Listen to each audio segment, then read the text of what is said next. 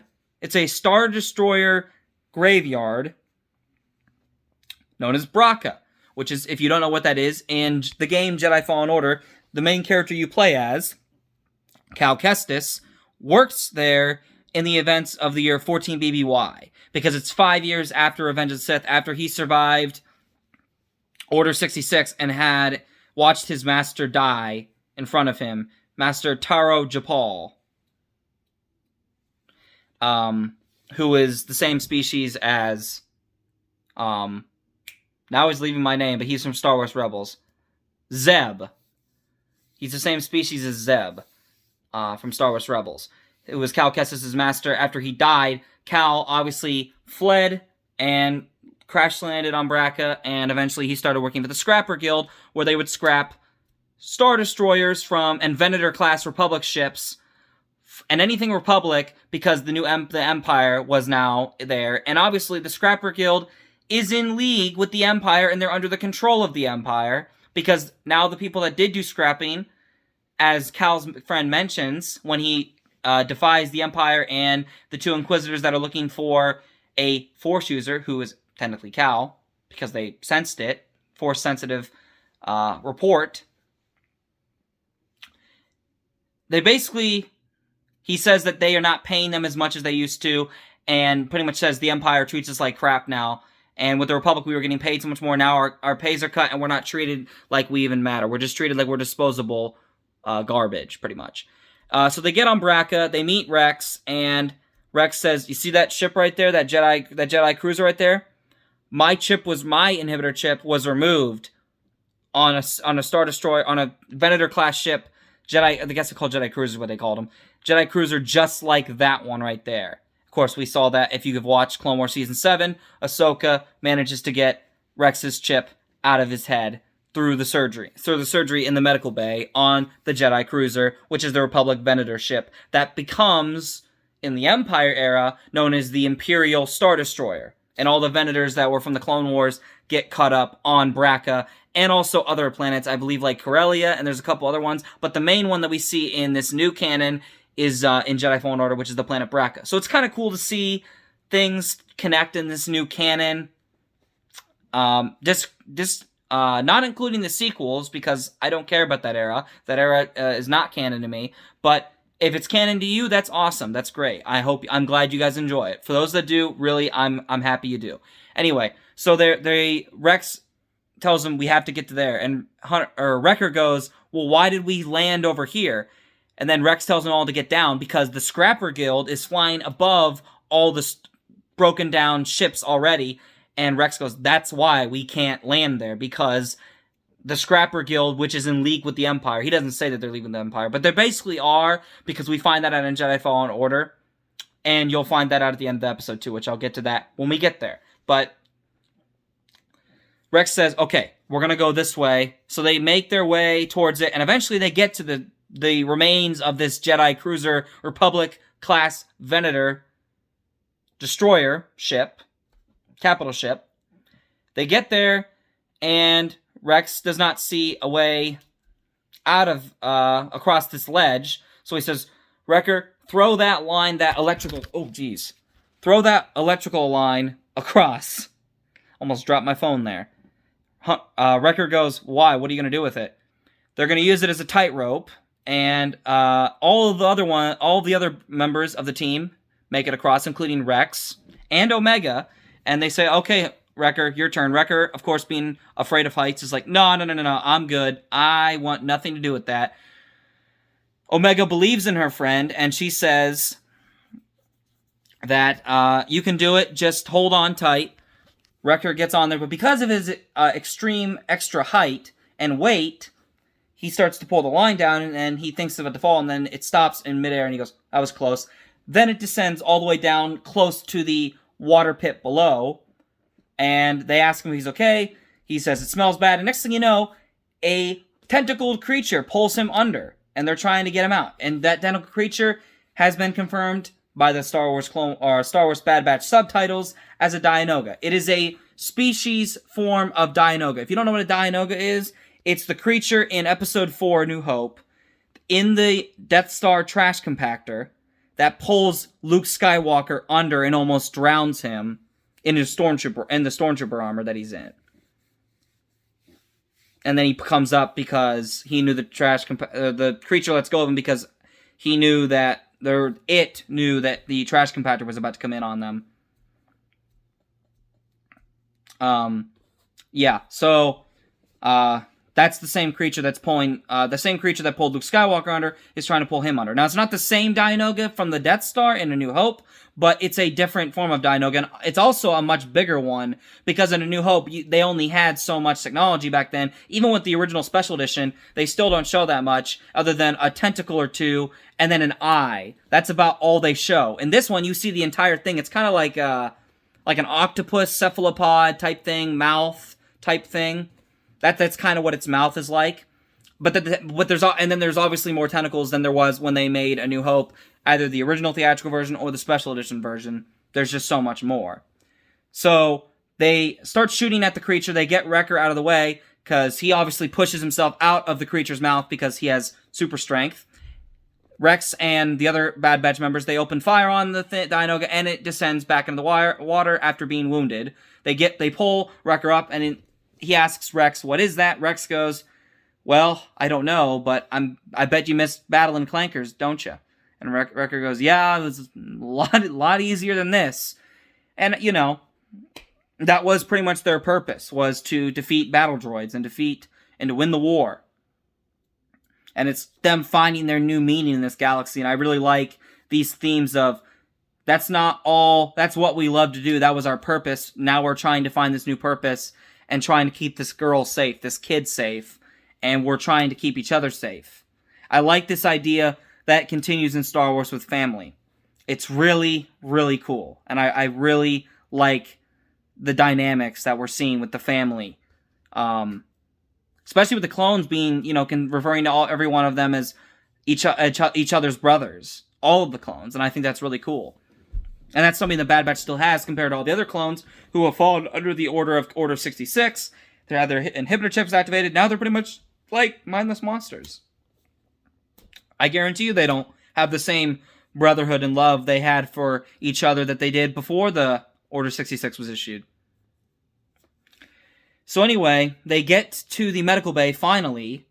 Wrecker's head is hurting even more than usual, and they start mentioning Order 66 and how Hunter talks to Rex right next to Wrecker in earshot, saying, "We didn't know what Order 66 was when the regulars, regs, meaning the regular clones, that's what they call the regular clones, they call them regs, shot and killed Master Deba Balaba on Kaller, but I'm just glad the Jedi Padawan escaped. We were able to help him." And I'm like, you really shouldn't have said that in his ear, as literally as his chip's starting to activate more and more and more. I wouldn't have said anything, but I guess they didn't obviously know that. Then they get done scanning Wrecker's head. Tech goes in to give him an anesthetic to relax him for the surgery.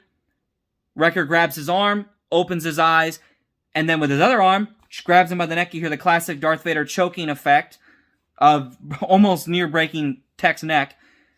And he's like, "You're in direct violation of Order 66. And that means termination." Throws Tech against the wall, knocks him out.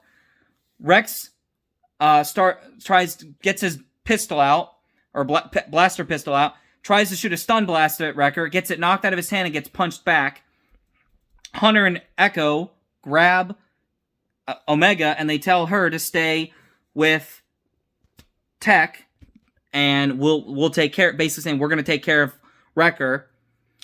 And how much do you think she's going to listen? Because I can already tell you the answer is not a bit.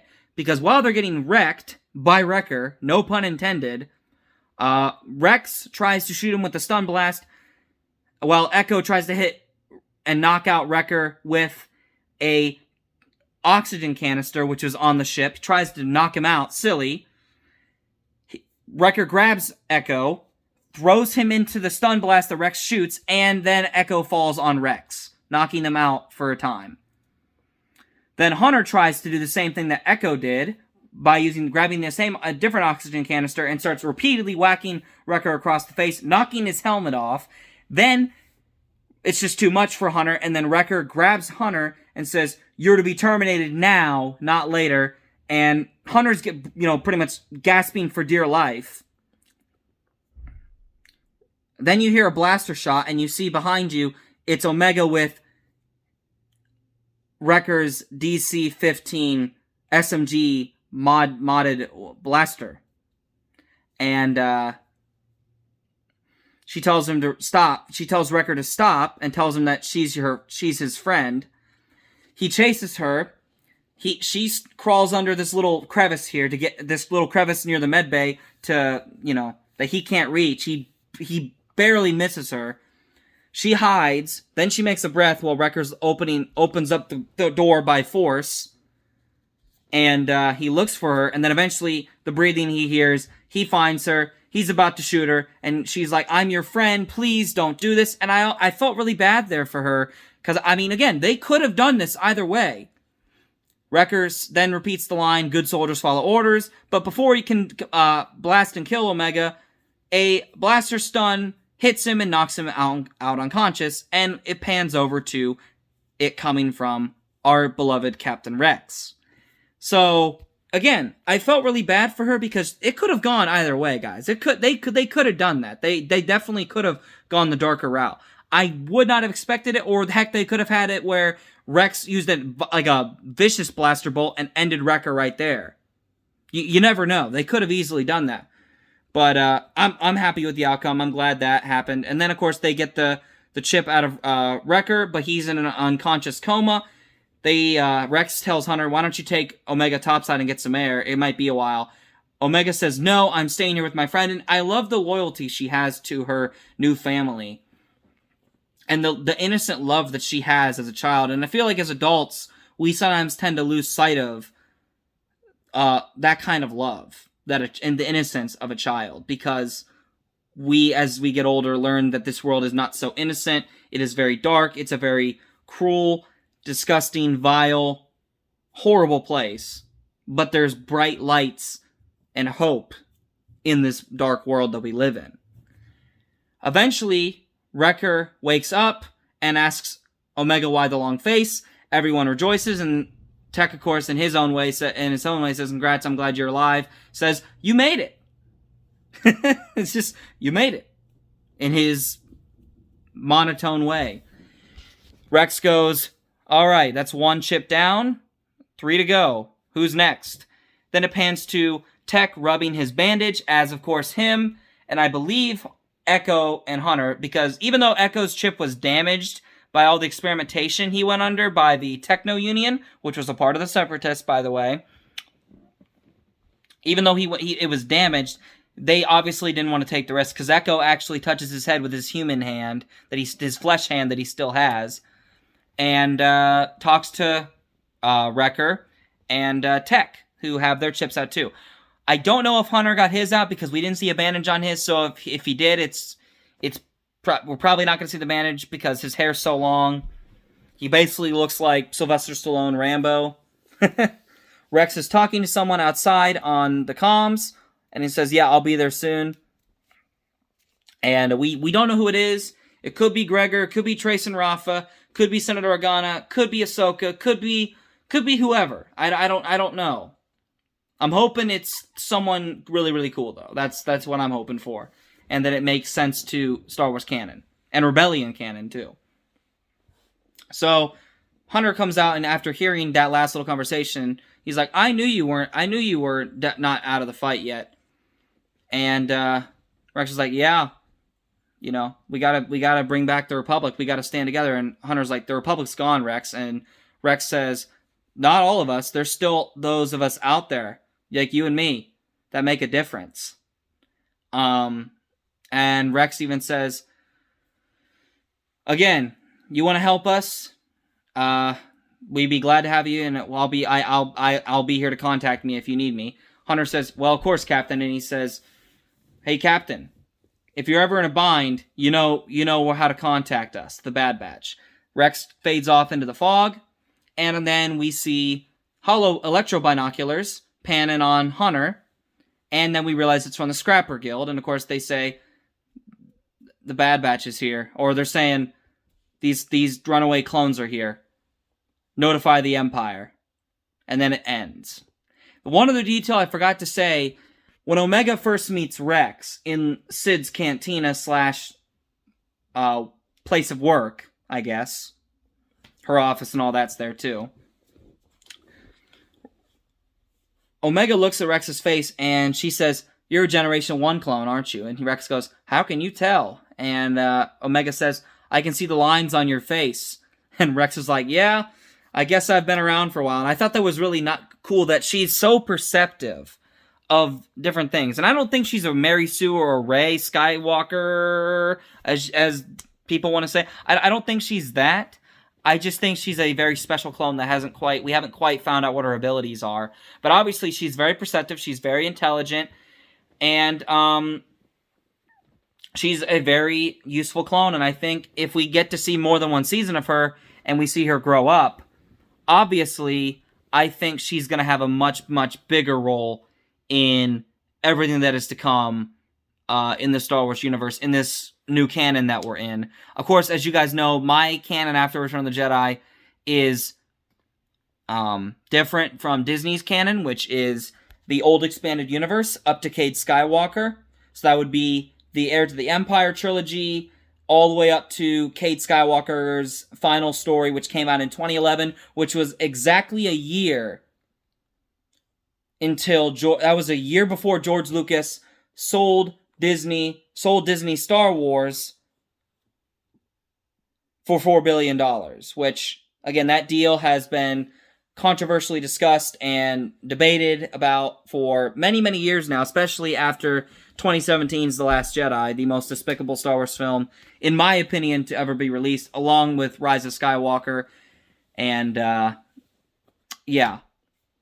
But, again, that's just my personal view on canon, and it may change more and more over time. I'm not saying, it will never be that I accept the sequels as canon, because they're not canon, guys, they're not. They break canon. Now, you can say, but the Bad Batch would break the Expanded Universe canon, or the Expanded Universe breaks Star Wars canon. It's like, dude, it's literally one of the biggest universes ever created. Like, because of the Expanded Universe, and because of the comics and all the games and everything, you can have whatever canon you want in your head. There's no such thing. There's no one that says you can't have a head canon. But, yeah, that's where I view as canon. Now, do I accept Mandalorian as canon? For now, I do. We'll see what happens.